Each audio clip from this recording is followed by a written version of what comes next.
మళ్ళీ మాట్లాడితే ఏమంటారంటే కోచింగ్ సెంటర్లో పైసలు వస్తాయి అని చెప్పి కోచింగ్ సెంటర్ వాళ్ళు వాయిదా ఏమంటారు. ఈ అమ్మాయి ఎక్కడ సిగ్గుమాలే చర్యలు, ఎక్కడ దివాళా కొడుతున్నావు అనేది నాకు అర్థం కాదు. ఇంత లఫంగానే దొరికినావు. మరి ఏమంటే కూడా తిరుగుతున్నాయి. వాడికి నిర్మాణం అనుకోనికి లైబ్రరీ చైర్మన్ ఇచ్చారు వాడు రియాజ్ అంటోనికి. వాడిని కూడా కోచింగ్ సెంటర్. మరి అప్పుడు అడిమడి పడి తిరిగినావు కదా, మరి ఎన్ని పైసలు ఇచ్చారు మరి నీకు? ఇప్పుడు నిజంగా కోచింగ్ సెంటర్లు అంటే ఏమైనా రియల్ ఎస్టేట్ బిజినెసా, నీళ్ళకి బ్లాక్ మెయిలింగ్ బిజినెస్? అదేమన్నా నువ్వంటే రియల్ ఎస్టేట్ బ్లాక్ మెయిలింగ్ వాని బెదిరించి ₹1,00,00,000 సంపాదిస్తావు. మరి కోచింగ్ సెంటర్లో ₹1,00,00,000 ఎడికెళ్ళి వస్తాయి? వాస్తవానికి ఎక్స్టెండ్ అయినప్పుడు వాయిదా పడ్డప్పుడు చాలా కోచింగ్ సెంటర్లు డబ్బులు తీసుకోకుండా పాత ఫీజుల్ని కంటిన్యూ చేసి చెప్పారు. ఆ సంగతి మీకు తెలియదు, ఎందుకంటే మీరు కోచింగ్ ఉన్నాడు కానీ చదివే రాదా, మనకు అవసరం లేకపోయా. కాబట్టి ఇప్పటికైనా ఇలాంటి మాటలు బంద్ చేసుకో. ఎందుకంటే చెప్పేది పచ్చకామలు వచ్చడానికి లోకమంతా పచ్చగా కనపడుతుంది అని చెప్పి.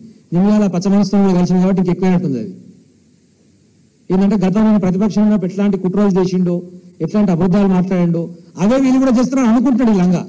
కానీ నీలాగా లంగా దొంగ పనులు చేసే అవసరం మాకు లేదు.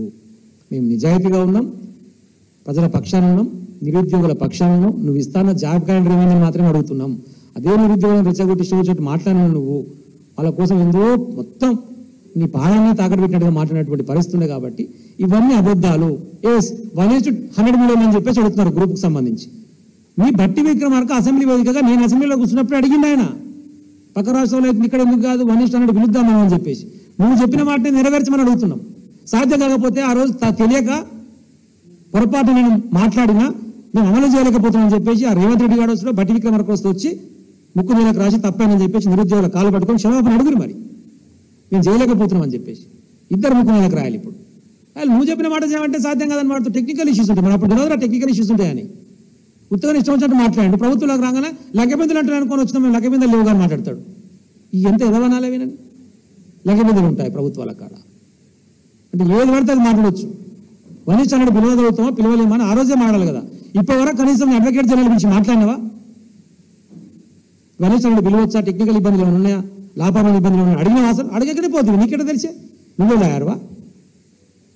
కనీసం సమీక్ష నిర్వహించాలి కదా.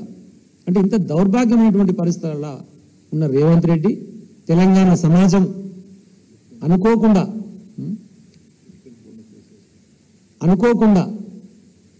ఎట్లనో పొరపాటున ఏదో చూద్దాం ముందు ఒకసారి అని చెప్పి అవకాశం ఇస్తే మొత్తం భారతదేశంలో ఉన్నటువంటి ముఖ్యమంత్రుల అతి తెలివి తక్కువ, అతి పనికిమాలిన ముఖ్యమంత్రుడు అంటే రేవంత్ రెడ్డి.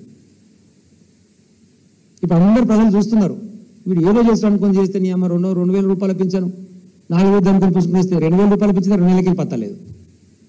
ఇలాంటి దౌర్భాగ్యం భరించాల్సిన పరిస్థితి వస్తుంది.